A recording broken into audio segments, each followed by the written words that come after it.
Sherlock Holmes meurt en 1893 après avoir pourchassé le génie du crime, le professeur Moriarty, à travers toute l'Europe, via les lacs suisses et jusqu'en haut des Alpes, jusqu'au petit village de Meiringen, où les célèbres chutes de Reichenbach dégringolent du haut de la falaise dans un vacarme spectaculaire.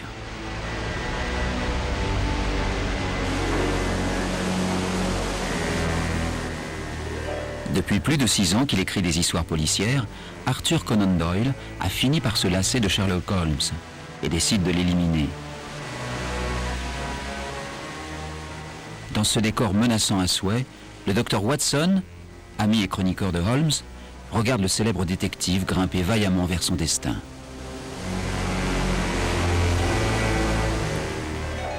C'est vraiment un endroit terrifiant.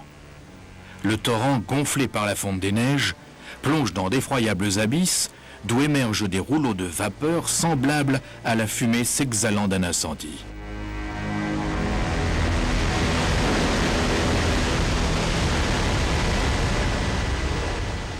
Nous nous avançâmes jusqu'à l'extrême bord, fascinés par le scintillement de l'eau venant se briser sur les roches noires sous nos pieds. Et nous écoutâmes les vapeurs d'eau jaillir du cœur des abysses avec un hurlement qui semblait presque humain.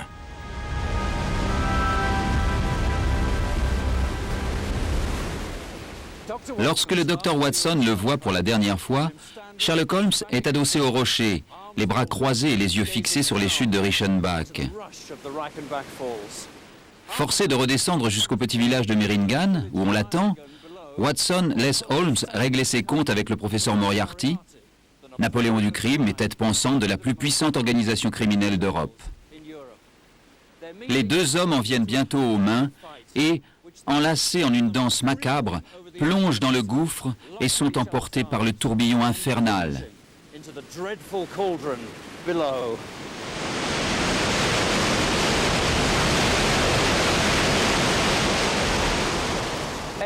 Tout espoir de retrouver les corps, écrit alors Watson sous la plume d'Arthur Conan Doyle, était absolument vain. Lorsque cette nouvelle, intitulée « Le dernier problème », paraît à Noël 1893, les hommes d'affaires de la City londonienne arborent un brassard noir et les actionnaires du Strand Magazine montrent, non sans raison, quelques signes d'angoisse. Quant à Conan Doyle, on retrouve simplement dans son journal ce bref commentaire révélateur de son soulagement. « J'ai tué Holmes, rien, plus rien ne pourra le faire revenir désormais. Rien, si ce n'est un chien noir, particulièrement féroce, qui hante une vieille étendue de landes dans les régions sauvages de l'ouest de l'Angleterre. »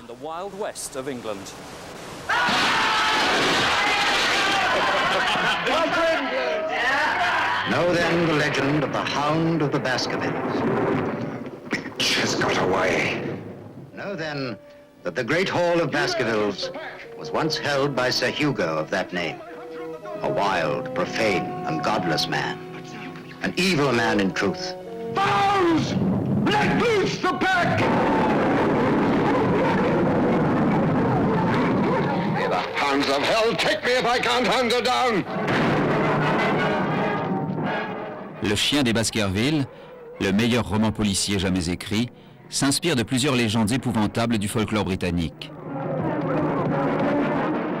Dans la version de Conan Doyle, située au cœur du Dartmoor, un baronnet cruel poursuit une jeune fille à travers la lande avant de la tuer.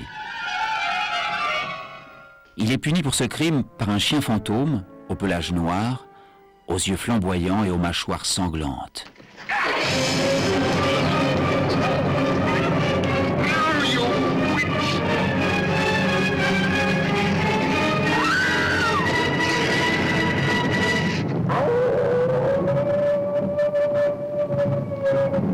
So the curse of Sir Hugo came upon the Baskervilles in the shape of a hound from hell, forever to bring misfortune to the Baskerville family.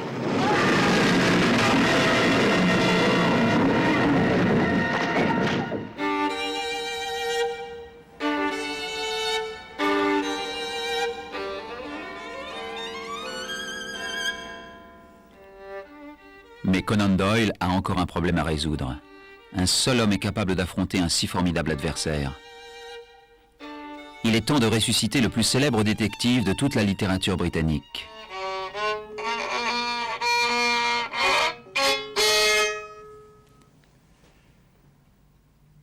Sherlock Holmes, le fameux détective du 221B Baker Street, est exactement l'homme de la situation.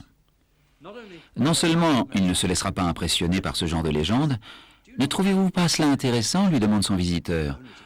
Pour les amateurs de contes de fées sans doute, répond-il simplement. Mais il a en plus un côté très romantique qui le rend particulièrement sensible à l'atmosphère étrange de la lande. Sa célèbre méthode de déduction, prétendument scientifique, repose en réalité sur un savant mélange d'intuition, d'attention, d'inspiration et de quelques très bons mots. N'est-ce pas lui qui accueille ses clients ici à Baker Street en disant par exemple « Hormis le fait que vous êtes célibataire, notaire, franc-maçon et asthmatique, je ne sais absolument rien de vous. » Et ce n'est qu'un exemple. Pour lui, le métier de détective est une sorte d'exercice intellectuel particulièrement complexe, un remède contre l'ennui, la déprime et le brouillard londonien. Un jeu qu'il pratique mieux encore juché sur une montagne de coussins avec à portée de la main une pipe, une cigarette ou un violon. Et bien sûr, une injection ou deux de morphine ou de cocaïne. C'est l'artiste lui-même, dépeint sous les traits d'un jeune détective. Les premières illustrations de Sherlock Holmes, par le père de Doyle, Charles Doyle, se sont certainement inspirées de ce côté rêveur et esthète. Le voici avec une tignasse bouclée et les traits débauchés d'un ange déchu, les épaules enveloppées dans une veste de bonne coupe, un peu trop ajustée pour lui. Et sur le visage, cet air de « je vous l'avais bien dit ». Rien à voir avec la version plus connue proposée par Sidney Paget au Strand Magazine. Visage en lame de couteau, traits aquilins et une espèce de machine à penser. Nombre de caractéristiques ajoutées par Paget au personnage de Holmes n'existaient pas dans les premières histoires. La casquette de chasseur, l'inséparable pipe et le 221 Baker Street sont autant d'éléments créés aussi bien par les illustrations que par les écrits. Et pourtant, les dessins de Charles Doyle, malgré leur imperfection, expriment ce côté rêveur et esthète, gommé par ceux, beaucoup plus connus, de Sidney Paget. D'une part le rêveur, de l'autre l'homme d'action. Ces deux aspects de la personnalité du détective témoignent pour moi d'une dualité semblable chez Arthur Conan Doyle lui-même. Sherlock Holmes, connu du monde entier pour son fameux pouvoir de déduction, s'appuie entre autres sur l'observation des symptômes ou indices pratiqués par l'auteur lui-même pendant ses études de médecine à l'université d'Édimbourg. Doyle a continué d'exercer en tant que médecin généraliste jusqu'à la fin des années 1880. Mais le nombre de ses lecteurs surpassant largement celui de ses patients, il a fini par se consacrer entièrement à l'écriture. Le succès qu'il remportait en tant qu'auteur lui a aussi permis de satisfaire un intérêt croissant pour le spiritisme. Paradoxalement, si l'on peut considérer Sherlock Holmes comme le plus rationnel de tous les détectives, son créateur, lui, était fasciné par le monde des esprits et le paranormal. Il reste aujourd'hui encore le plus célèbre adepte de toute l'histoire du spiritisme.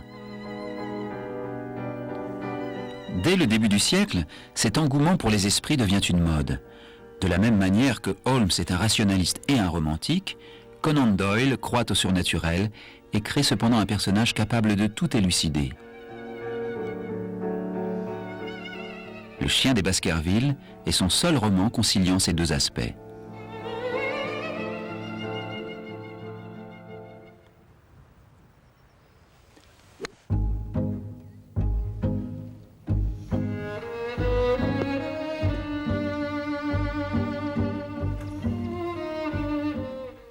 Tout commence à Cromer, dans le Norfolk, au mois de mars 1901, 7 ans et 3 mois après la mort de Holmes.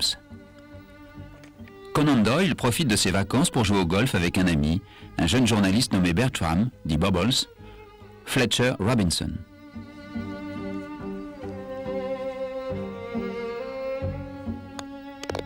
Un jour que le vent du Nord les empêche de faire leur habituelle partie de golf, les deux hommes décident de prendre le thé au salon Royal Lynx, leur hôtel. Ils en viennent bientôt à évoquer les mythes et légendes du Norfolk.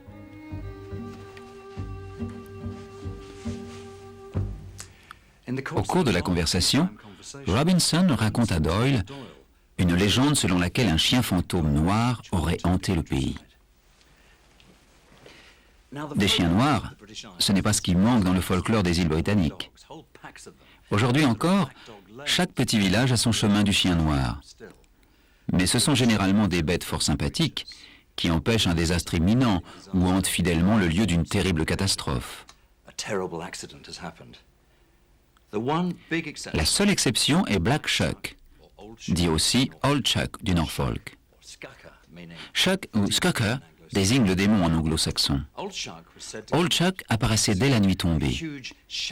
Une créature monstrueuse et velue, de la taille d'un veau, aisément reconnaissable à ses yeux ronds, d'où irradiait un halo incandescent.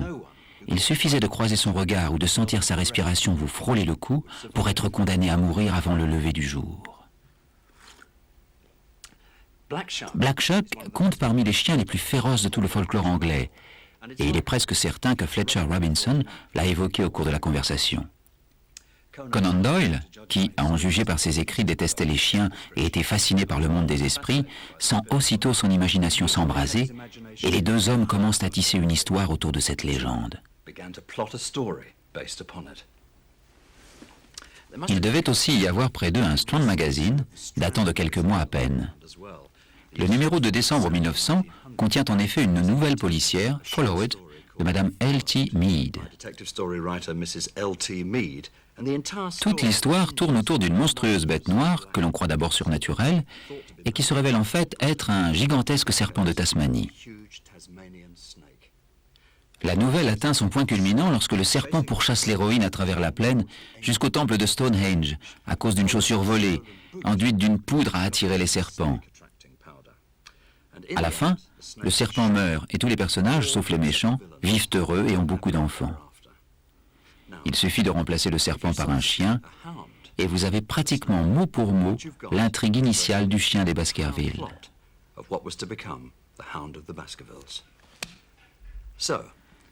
Mais cette nouvelle et la légende de Black Shuck suffisent à convaincre Conan Doyle, qui écrit un mot à sa mère depuis l'hôtel du Royal Lynx. Je suis ici avec Fletcher Robinson et nous avons décidé d'écrire un petit roman ensemble, terrifiant, bien à toi, Arthur. Ce roman, qu'il qualifie lui-même de terrifiant, prend peu à peu forme. Doyle part donc chez Fletcher Robinson à Park Hill House, près d'Ipplepan, à l'extrême limite du Dartmoor. C'est ici qu'ils mettent au point l'intrigue. Le jeu peut commencer. C'est un certain Henry ou Harry Baskerville qui remplissait les doubles fonctions de cocher et de valet à Park Hill. Il a raconté, bien des années plus tard, que Robinson et Doyle écrivaient et discutaient tous les jours jusqu'à une heure avancée de la nuit, installés près du billard.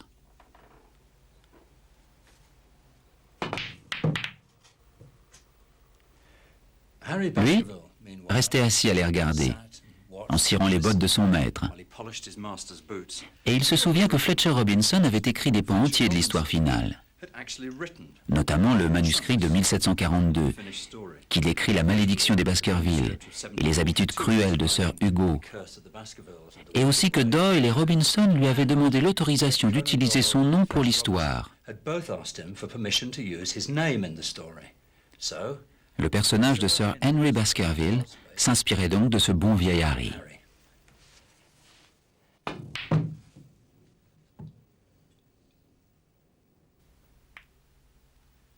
Tout au long de sa vie, Harry n'a pas cessé d'affirmer que c'est son nom, Baskerville, qui fut utilisé pour le livre. Avant de connaître des temps plus difficiles, la famille Baskerville vivait non loin de Haytree House. Harry disait-il vrai? Le mystère reste entier, car une autre branche de la famille Baskerville, elle aussi dotée d'une légende de chien, se réclame de Baskerville Hall.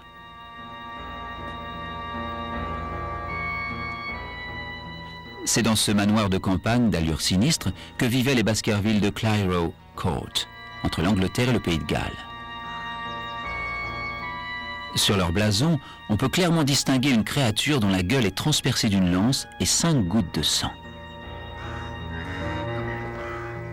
La légende dit qu'un chien fidèle voulut avertir l'héritier des Baskerville qu'un loup se trouvait à la porte.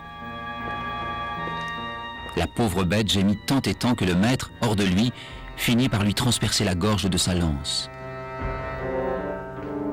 Il vit alors qu'il y avait réellement un loup à la porte et comprit son erreur. Par la suite, Chaque fois qu'un Baskerville venait à mourir, le chien apparaissait pendant la nuit, la gorge traversée d'une lance. Cette créature que l'on voit au-dessus des armoiries de la famille, est-elle un chien-loup, comme certains l'ont suggéré, ou un loup? Difficile à dire. Quoi qu'il en soit, l'histoire veut qu'Arthur Conan Doyle soit venu s'installer ici, à la frontière du Pays de Galles, en 1897 ou 1898, et visiter Cliro Court, et demander ensuite aux Baskerville s'ils pouvaient utiliser leur nom pour son roman. Ces derniers avaient donné leur accord à la condition expresse que les noms de lieux soient changés, par peur d'un scandale et d'un afflux de touristes. Le chien des Baskerville ne correspondait pas à leur image, semble-t-il. À partir de là, l'affaire se corse.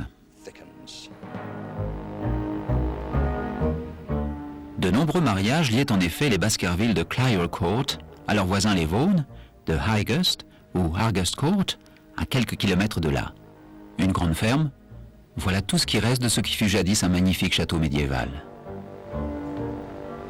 Il est en tout cas certain qu'un chien noir est associé à l'histoire de la famille Vaughan. Un chien de veau très monstrueux, une créature surnaturelle et méchante. La légende remonte à un certain Thomas Vaughan, qui terrorisa les prêtres et les fermiers du coin jusqu'à sa mort en 1469.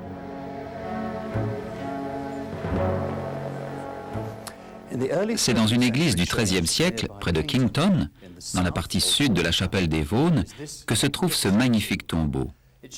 Il comporte deux personnages, Thomas, ou Vaughan le Noir, et sa femme Eleanor Gethin, dite Éléonore la Terrible, tous deux sculptés dans l'albâtre. Thomas Vaughan n'a pourtant pas l'air si cruel.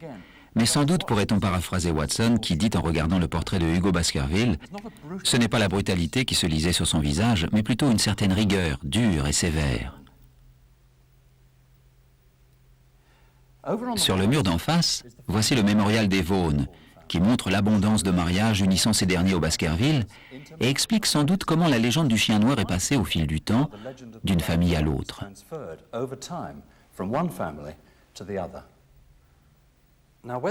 Quant à savoir si Doyle a réellement visité cet endroit et utilisé le folklore local, la preuve d'un rapprochement a récemment été faite et elle provient du rédacteur en chef du Strand Magazine lui-même.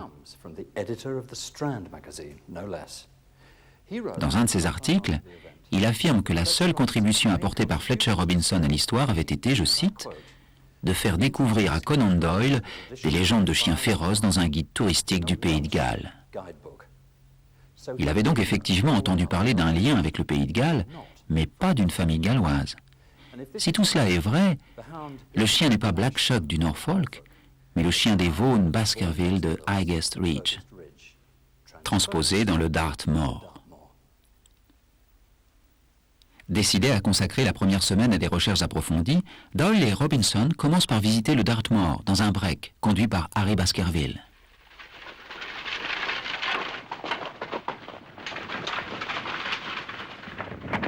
Here we are, Sir Henry, on famous Dartmoor. And what a history it has. You see those rocks over there? Actually, they're stone houses built by Neolithic man 50 or 100,000 years ago. And over there, beyond that hill, those dark spots, that's the great Grimpen Mire, as treacherous a morass as exists anywhere. Thousands of lives have been sucked down into its bottomless depths.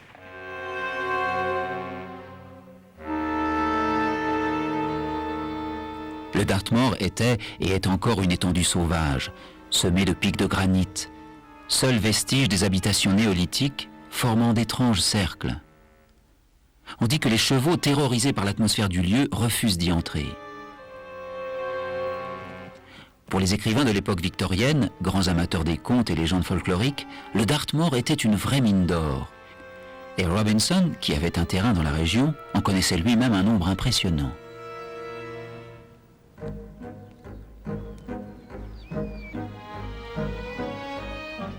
Les deux amis gravissent les collines de rochers, connues sous le nom de Tor ou Tour, et qui, dans ce paysage battu par le vent, ressemblent à des îlots.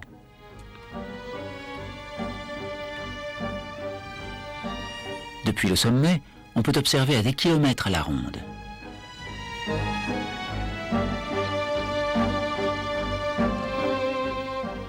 Dès qu'il voit l'endroit, Doyle pense qu'un fugitif pourrait tranquillement s'y cacher pendant des semaines.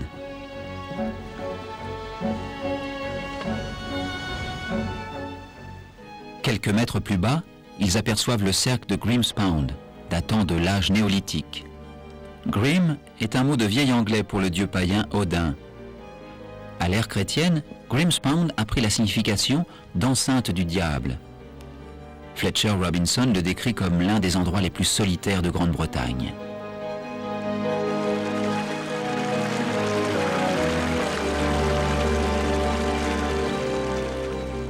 Les deux hommes passent ensuite devant les mines d'étain, dont les cheminées fumantes et les puits sont ceinturés par les baraques du coron.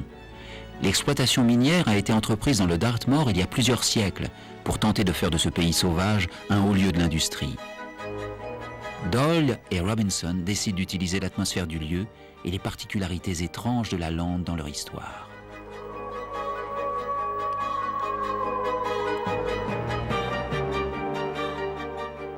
Leur destination est le village de Princetown, au cœur de la lande, près de la prison royale où étaient enfermés certains des plus dangereux criminels de l'époque.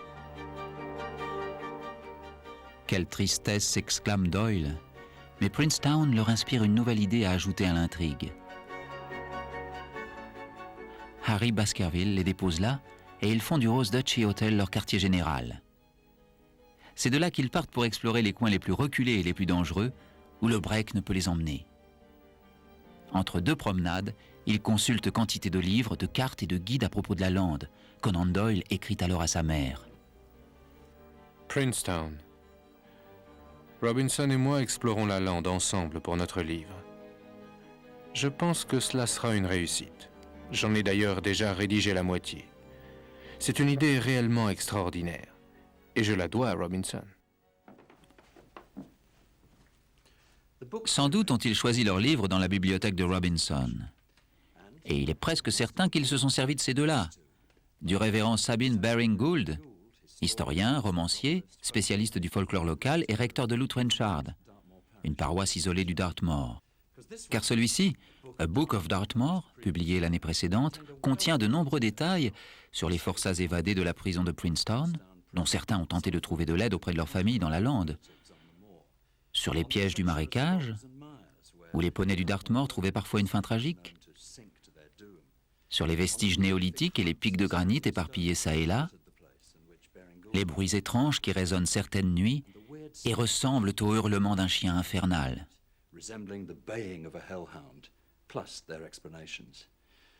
Dans ce livre, le Dartmoor apparaît comme un lieu sauvage, tout de brume et de légende, et non comme un paysage industriel moderne. Et Robinson et Doyle s'en sont certainement servis lorsqu'ils ont exploré la lande, car on retrouve dans le roman des passages entiers du Book of Dartmoor, sans parler de l'atmosphère générale du livre. Conan Doyle a sans doute écrit l'histoire très rapidement, utilisant tout ce que la lande éveillait en lui et les recherches qu'il avait effectuées. Le seul chapitre manuscrit que l'on a conservé du chien des Baskerville, et que Conan Doyle aurait très certainement appelé les Baskerville, est entièrement de sa main. Aucune trace de Robinson. Il apparaît qu'il avait d'abord eu l'intention de conserver les vrais noms des lieux et des gens. La ville de Newton Abbot, le maire de Plymouth. Mais après mûre réflexion, il appelle finalement la ville Coombe Tracey et remplace le maire par Sir John Morland, un personnage fictif. Au cours du travail d'écriture, Doyle transforme donc les impressions créées par la lande et le résultat de ses recherches en éléments de fiction par un véritable travail d'écriture. Le Dartmoor, cette étendue sauvage peuplée de rochers et de marais et qui coupe le Devonshire en deux, excite incontestablement son imagination.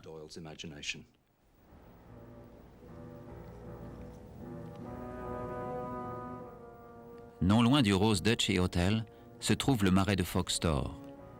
Il n'existe pas sur toute la lande d'endroit plus traître ni plus dangereux. Une couche de mousse et de gazon moelleux, d'aspect totalement inoffensif, sous laquelle se cachent des trous profonds, remplis d'une boue nauséabonde.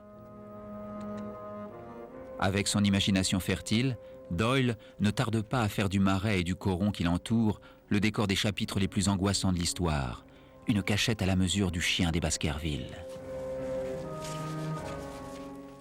Vous voyez ces taches vertes et brillantes? c'est le grand bourbier de Grimpen. Un faux pas et c'est la mort pour un homme comme pour une bête. Hier encore, j'ai vu l'un des poneys du mort s'y perdre. Il n'en est jamais sorti. J'ai vu sa tête émerger d'un trou de vase pendant un bon moment, mais il a fini par être aspiré. C'est un horrible endroit. Pour Doyle, c'est bien le genre d'endroit où un prédateur voudrait installer son repère, ou devrais-je dire, sa niche.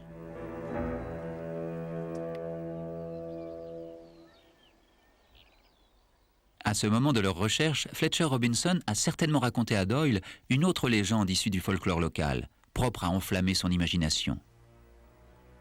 Un autre fantôme de chien, du Dartmoor celui-ci, qui terrorisait tous les habitants de Buckfastleigh. La légende le relie à Richard Cabell, ou Cable, un méchant seigneur enterré près de l'abbaye de Buckfast, vers 1672. Dans la légende, Cabell chasse cruellement sa femme du manoir et la traque dans la lande. Pour le punir, une meute de chiens fantômes crachant des flammes le poursuit sans relâche jusqu'à ce qu'il tombe mort.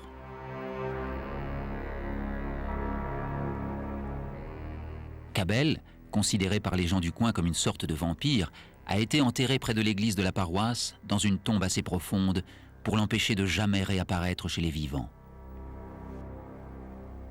La légende dit encore que si l'on fait 13 fois le tour du tombeau, dans le sens inverse des aiguilles d'une montre, et que l'on enfonce le petit doigt dans ce trou de serrure, le vampire affamé n'en fait qu'une bouchée. Car cet homme démoniaque cherche toujours à sortir. Il faudrait vraiment être fou pour entrer dans le tombeau.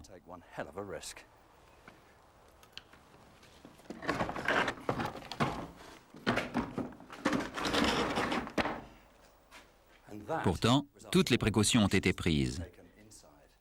Pour éviter que Cabell soit, ne serait-ce que tenté d'ouvrir la tombe, son cercueil a été placé dans un coffre de granit, lui-même surmonté de cette énorme dalle. On dit aussi qu'un pieu d'acier est fiché dans son cœur, le clouant à tout jamais au sol. L'ensemble est enfermé dans cette espèce de pavillon, protégé par des barreaux d'acier. Même au moment de la Deuxième Guerre mondiale, avec les réquisitions entraînées par l'effort de guerre, les gens du village ont toujours obstinément refusé d'ôter ces barreaux. En 1672, à la mort du seigneur, le tailleur de pierre n'a gravé qu'un seul mot, Ricus, pour Richard. Pourquoi n'a-t-il pas gravé le deuxième mot, Cabell? A-t-il été interrompu dans son travail? A-t-il senti le souffle d'un gigantesque chien noir sur sa nuque avant de s'enfuir à toutes jambes? Mystère. Mais pour affronter un tel démon, quelle qu'en soit l'origine, Fletcher Robinson et Conan Doyle doivent évidemment trouver un être extraordinaire et surtout crédible dans son rôle. Et comme l'écrit Conan Doyle, pourquoi inventerais-je un tel personnage alors que j'ai déjà Sherlock Holmes? Sherlock Holmes est maintenant prêt à effectuer son grand retour.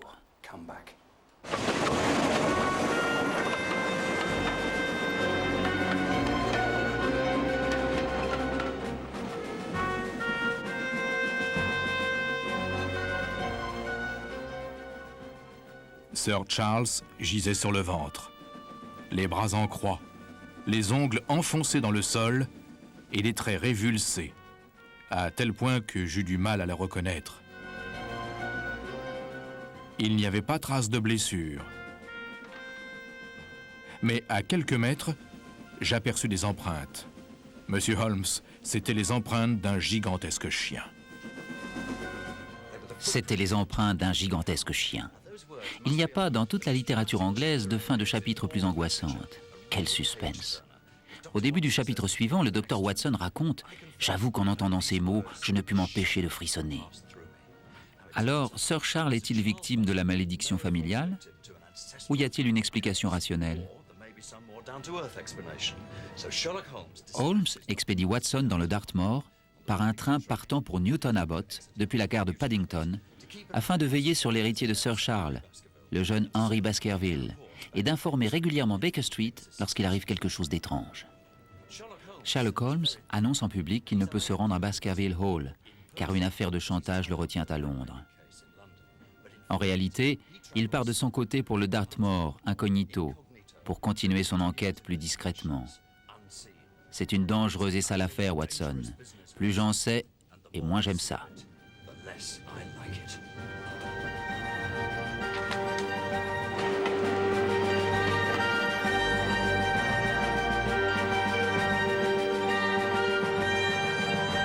And now, if you look, Baskerville Hall, the home of your ancestor, Sir Henry.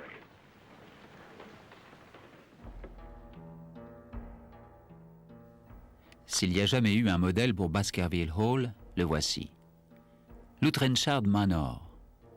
C'est ici, au fin fond du Dartmoor, que vivait le révérend Sabine Baring Gould, notre amateur de contes populaires, auteur de plusieurs œuvres qui ont passionné Conan Doyle et Fletcher Robinson. La maison correspond exactement à la description faite dans le roman. Imaginons maintenant, comme le fait Sherlock Holmes, que le chien n'est pas un être surnaturel, mais que quelqu'un utilise la légende pour accomplir de noirs desseins. Par exemple, s'approprier l'héritage. On a alors une multitude de suspects, à commencer bien sûr par le maître d'hôtel, qui, une fois la nuit tombée, se comporte plutôt bizarrement.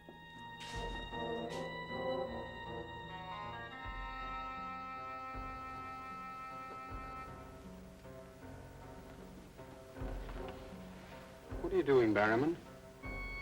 Oh, nothing, sir. It's the window. Window? Move the candle about, quickly. I'll swear I saw a light out there in the moor as soon as you picked up the candle. There's someone out there signaling to the house. Come on. Quelqu'un se met alors à faire des signaux au maître d'hôtel depuis la lande. Mais il s'avère par la suite que c'est un forçat évadé de la prison de Princetown, le beau-frère de Barrymore. Il y a aussi la mystérieuse silhouette aperçue par Watson près d'une cabane de pierre de Grimspound. Sans parler de certains originaux du coin comme Stapleton, le naturaliste. Tous sont suspects de meurtre, s'il s'agit bien d'un meurtre. Tout cela n'empêche pas Sir Henry de se promener sur la lande la nuit, malgré les ordres de Holmes. Imaginez maintenant la confusion du pauvre Watson lorsqu'il découvre que son mystérieux inconnu n'est autre que Holmes lui-même, installé dans une de ces cabanes préhistoriques. There's still some gaps to be filled in, but all in all, things are becoming a little clearer. Not to me, I assure you. Still a hopeless jumble. Mr. Franklin, Dr. Mortimer, the Barrymans. Put it all together, and what have you got? Murder, my dear Watson. Refined, cold-blooded murder. Murder? There's no doubt about it in my mind. Or perhaps I should say in my imagination. For that's where crimes are conceived and where they're solved. In the imagination. But there's been no murder. Unless you mean Sir Charles. And the facts clearly indicated that he died from heart failure. That's why so many murders remain unsolved, Watson. People will stick to facts. Look!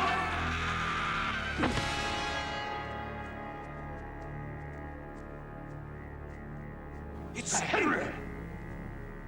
He's dead. Skull crushed in. A convict! Thank heaven! That's the man I shot at the night we arrived. The man Barrowman was signaling to. Who is it? A Notting Hill murderer. He escaped from prison last month. Been hiding on the moor ever since. Holmes élimine tous les suspects, sauf un bien sûr. Mais en l'absence de preuves, il lui faut parvenir à prendre le coupable la main dans le sac. Il s'arrange donc pour que Sir Henry Baskerville traverse la lande noyée de brume la nuit, dans l'espoir de forcer le meurtrier à se montrer. Le suspense est à son comble.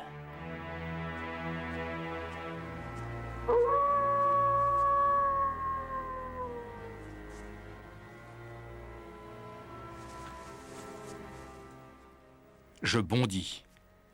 Ma main saisit mon revolver mais ne se leva pas. J'étais paralysé par l'apparition terrifiante qui venait de surgir du brouillard. C'était un chien. Un chien énorme, noir comme du charbon. Un chien comme jamais œil humain n'en avait vu. Du feu jaillissait de sa gueule béante. Ses yeux jetaient de la braise. Son museau, son cou et ses pattes étaient entourés de flammes. Holmes et moi firent feu au même moment et la créature lança un hurlement affreux. Elle ne s'arrêta pas pour autant et se mit à bondir de plus belle.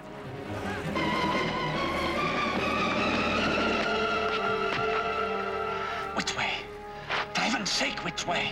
There. No, there. Au bout du chemin, nous vîmes Sir Henry, qui s'était retourné et regardait avec horreur l'abominable créature qu'il avait prise en chasse. Un instant plus tard, Holmes avait vidé son barillet dans le flanc de la bête.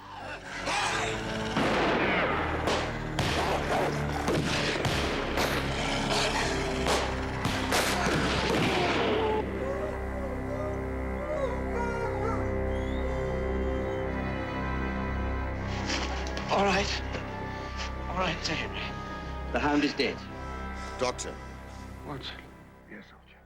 On apprend plus tard que le chien vient d'une animalerie de Fulham Road, à Londres, et qu'il a été recouvert de phosphore, ce qui explique cette apparence terrifiante. Et c'est ainsi que la légende populaire cède la place au crime moderne. Phosphorus. Heureusement, Holmes est là pour tout expliquer dans les dernières pages. The person who wanted to snuff out your life, Sir Henry, was the same one who plotted to kill your uncle. He wanted to get you both out of the way so that he could lay claim to this place, to the whole Baskerville estate. In tracing back his lineage, he discovered not only that he was the next of kin, but also learned of that old legend about the hound. So he brought the hound to life. You knew this was going to happen? How could you know? The most amazing instance of a throwback that I've ever seen.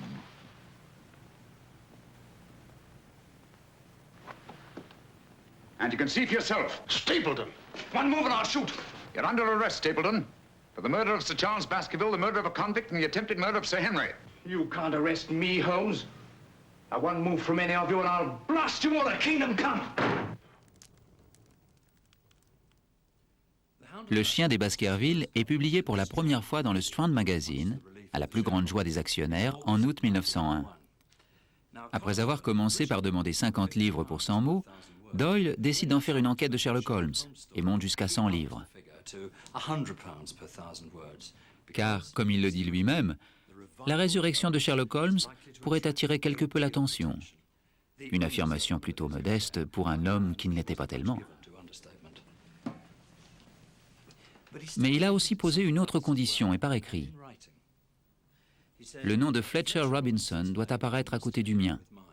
L'histoire est entièrement de moi, je l'ai écrite seule, mais il m'a donné l'idée principale et l'ambiance générale. J'exige que son nom apparaisse.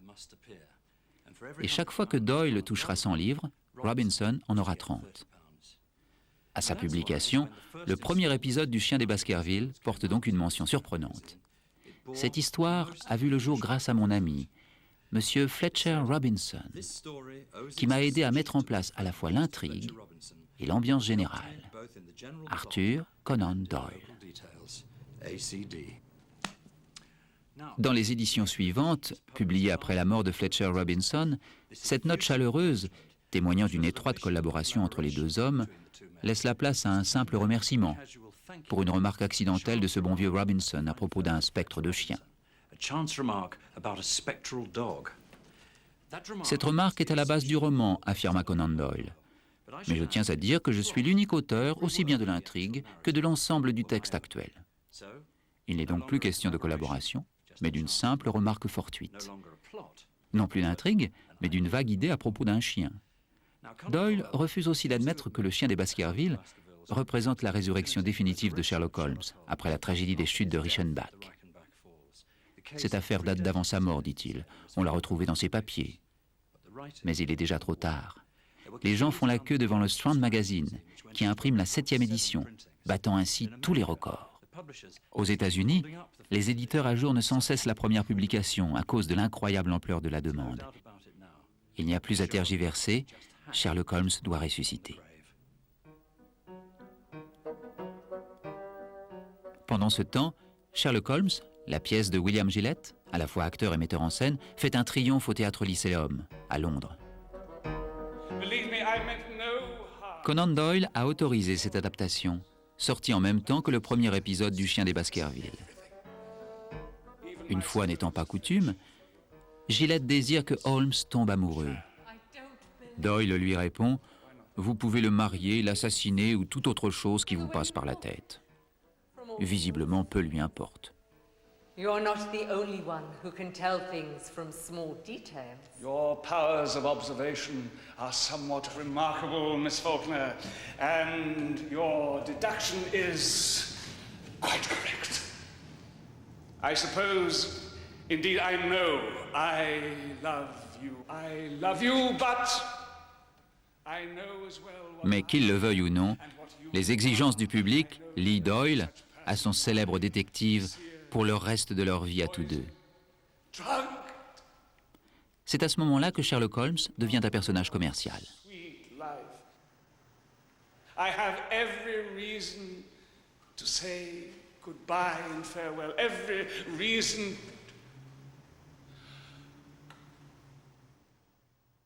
On dirait bien que sa pipe suffit à ouvrir le cœur de Sherlock.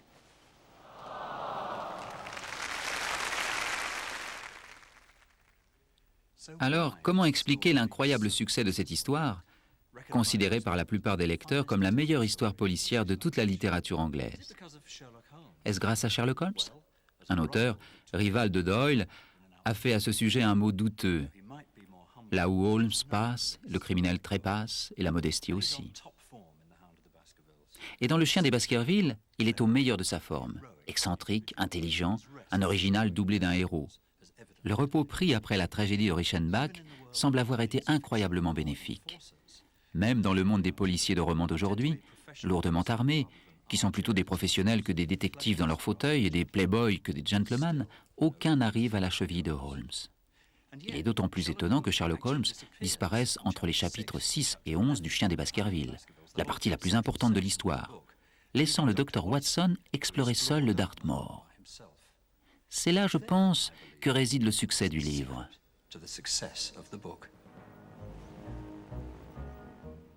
Mais le secret, c'est aussi la lande.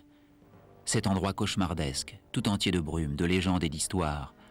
Ce lieu sauvage qui défie les tentatives de civilisation depuis la préhistoire et où, comme l'écrit Watson, on abandonne derrière soi toute trace de l'Angleterre moderne. Une atmosphère oppressante s'en dégage d'un bout à l'autre. Une sorte de charme sinistre. La vie ici, continue Watson, a fini par ressembler au grand bourbier de Grimpen. Il n'y a personne pour vous indiquer un chemin sûr. Le Dartmoor du Chien des Baskerville est tellement impressionnant que c'est, aujourd'hui encore, l'image que l'on se fait de l'endroit presque un siècle plus tard. Un paysage aride et désertique, plutôt qu'un lieu industrieux. Il y avait certes des fermiers et des mineurs sur la lande, déjà à l'époque de Conan Doyle. Mais ce n'est pas dans le livre qu'on peut s'en apercevoir. Cette combinaison, lande plus Sherlock Holmes, et bien sûr cette histoire de chien gigantesque et hirsute, c'est tout cela qui a fait du Chien des Baskerville non seulement une histoire terrifiante, mais aussi un véritable classique.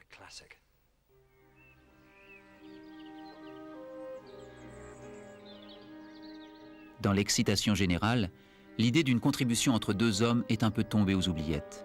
Bertram Fletcher Robinson a pourtant certainement contribué au livre, et peut-être même bien plus que ça. Harry Baskerville, qui avait conduit son maître et Arthur Conan Doyle dans la lande, ne cessa jamais d'affirmer que c'était lui qui avait donné son nom à l'histoire. Ce livre était l'un de ses biens les plus chers. Un exemplaire de la première édition portant la mention suivante à Harry Baskerville de Fletcher Robinson, en m'excusant pour avoir utilisé le nom. Le nom, remarquez bien, et non votre nom. Le nom pourrait tout aussi bien faire référence au Baskerville du Pays de Galles. Conan Doyle a-t-il minimisé la contribution de Harry Baskerville et de son maître?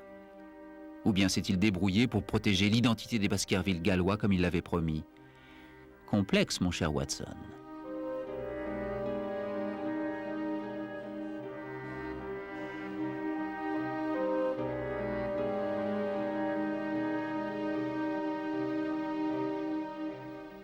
Sherlock Holmes ne sera plus jamais le même. Plus tard, Conan Doyle écrira 3 autres compilations d'enquêtes et un roman, mais l'enthousiasme qu'il a mis à imaginer les histoires précédentes n'est plus là. Il abandonne les habitudes les plus excentriques du détective, le goût des drogues et la vie de bohème, et en fait finalement un personnage bien moins intéressant. Il écrit aussi de plus en plus à propos de ses autres centres d'intérêt, mais n'essaiera plus jamais de mêler les deux aspects de sa vie, le rationnel et le spirituel. La dernière enquête de Sherlock Holmes, son dernier coup d'archet, sort en août 1914.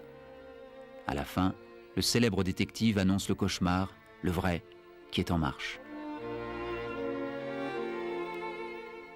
Holmes secoua la tête d'un air songeur. Un vent d'Est arrive, Watson. Un vent comme il n'en a encore jamais soufflé sur l'Angleterre. Il sera froid et amer, et bon nombre d'entre nous pourraient disparaître dans son sillage. Et cependant, c'est Dieu qui l'envoie. Démarrez, Watson. Il est temps de partir.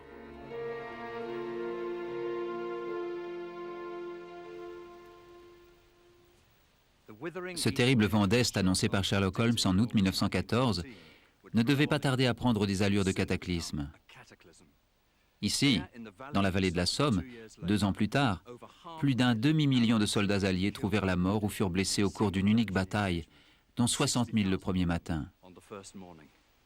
Ces horreurs bien réelles qui ont marqué le XXe siècle font apparaître les histoires d'horreur, ou peut-être devrais-je dire les contes d'horreur de l'époque victorienne non seulement fades, mais curieusement rassurantes, un peu comme votre marque de chocolat préférée. À l'origine, elles provenaient des cauchemars et du folklore populaire. Elles sont devenues des repères dans ce que l'on a appelé la géographie de l'inconnu, très lointainement reliée au monde réel. Ce faisant, elles ont donné à tout un monde littéraire une dimension mythique. Des mythes porteurs de multiples significations. Aujourd'hui, les gens croient connaître ces histoires. Mais les histoires qu'ils croient connaître ne sont pas celles qui ont été écrites. Avec ses contes des rues sombres de Londres, la Grande-Bretagne a offert une de ses plus grandioses et plus durables contributions à la culture mondiale du XXe siècle. Une ère de production de masse, de consommation de masse et bien sûr de destruction de masse.